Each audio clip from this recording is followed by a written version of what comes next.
Hello guys, this is Rom Tips. Today I show you how to buy a eSim that will work in Denmark, and the link and coupon will be in the description. And let's go. Open description and click on Wi-Fi eSim link and open this website wi-fi.com and click on this and write Denmark and click on this.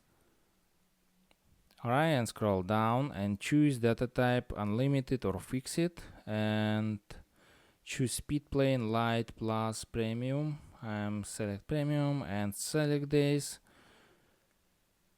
I'm select 30 days and click on buy it now. Alright, this service number 1 for eSim, and click on this discount code and write discount code ROAM tips.